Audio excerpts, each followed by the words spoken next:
मैया यशोदा बोली है भाई लाला पे काम और करवाती और काती कन्हैया ने चोरी करी है। आज गोपी उल्हानी दे के चली गई, गोपी उल्हानी दे के चली गई। इधर एक दिन की बात है, सब ग्वाल वाला आए, बोले भैया गुजरी से कैसी गुजरी? बोले अब तो संग ना राखूंगा, तू तो अकेले छोड़ के भाजे आओ, अब तो बिल्कुल संग ना राखो। मनसुबा बोलो संग ना राखो तो बहुत पछतावा। इधर सुनो पाओ, दूसरे दिन भगवान कन्हैया अपने घर में सब गाल वालों को घुसा लो। मैया पानी भरने चली गई, पामा मनसुका सभी दही मई की चीख चल रही है। मनसुका दही भी खाता है, बातें भी खूब बना रहा है। लाला चोरी का करना ही घर से ही सीखा जाता है।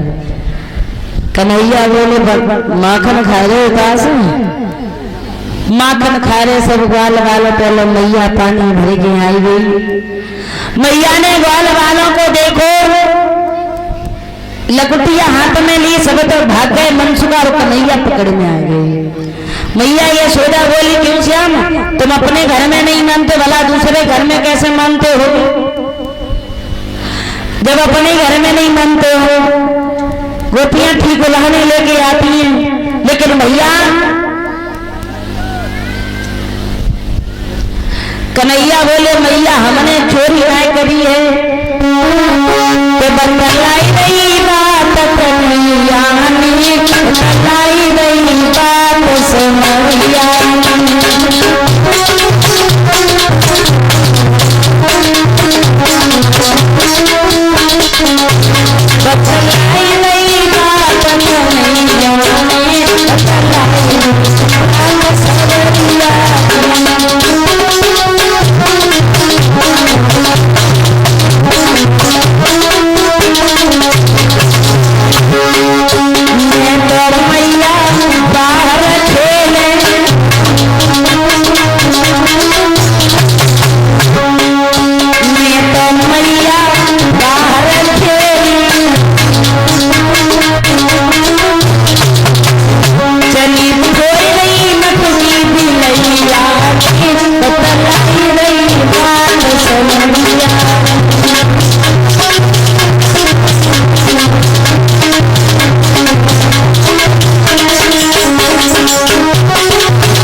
भगवान बोले भैया हमने चोरी नहीं करी। मैया बोली आज हम तुम्हें छोड़ेंगे नहीं, आज हम तुम्हें बांधेंगे जरूर। रस्सी ले आई कन्हैया को, मैया यशोदा बांधने लगी। कन्हैया की कलाई में गांठ नहीं लग पा रही है, सारे मोहल्ला की रस्सी ले गई, फिर भी कन्हैया की कलाई में गांठ नहीं लग पाई। मैया दुखी हो गई। मैया कहने लगी अरे कन्हैया तू कैसे बंधेगा? मैया को हैरान, देखो कन्हैया आप ही बंध गए। मनसुका से कहिए क्यों मनसुका कन्हैया को चोरी सिखाता है? बोले मैया हम चोरी से नहीं सिखाते, ये चोरी हमें खुद सिखाता है। मैया यशोदा काम काज में लग गई। कन्हैया ओखल से बंधे गुटगुन चले हैं। उनके दरवाजे पर वृक्ष खड़े थी यमुना और अर्जुन की। भगवान ने ओखल को उठाया, जोड़ लगाया, जैसे ही जोड़ लगाया है दोनों वृक्ष धड़ाम सीना जमीन पर गिरे। उन वृक्षों में से दो पुरुष प्रकट हुए। वो दोनों कौन थे? वो दोनों कुबेर के लड़का थे, कैलाश पर रहते थे, शंकर जी के वरदानी थे। एक दिन ये दोनों अपनी पत्नियों से कहने लगे चलो सरोवर में स्नान करेंगे। नगेन पत्नियां मना करने लगी, लेकिन ये दोनों नहीं माने। पत्नियों के साथ सरोवर में नगेन स्नान कर रही हैं।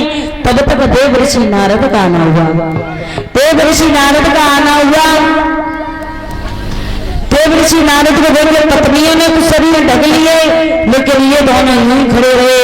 नारद कहने लगे अरे मूर्खो, एक ऋषि एक महात्मा के सामने ऐसे खड़े हो, चाहे मैं तुम्हें श्राप देता हूं कि तुम वृक्ष की भांति यूं खड़े रहोगे। हाहाकार छाने लगा। दोनों क्षमा मांगने लगे। भगवान नारद ने कहा तुम्हारा उद्धार तो होगा लेकिन अब नहीं, उद्धार होगा द्वापर में जब भगवान कन्हैया 16 कलाओं से उतार लेकर के आएंगे तब। आज गोवर्धन बनवा लो, गोवर्धन बनवा दो।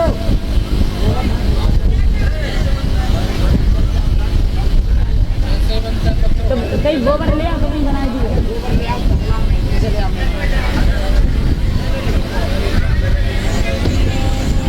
आज भक्तों उन दोनों का ये द्वापर में भगवान कन्हैया के हाथ उद्धार होगा, ये तो दोनों वही थे। आज प्रभु ने उनका उद्धार किया, स्वर्गधाम के लिए चली गई। बोले गोविंद भगवान की।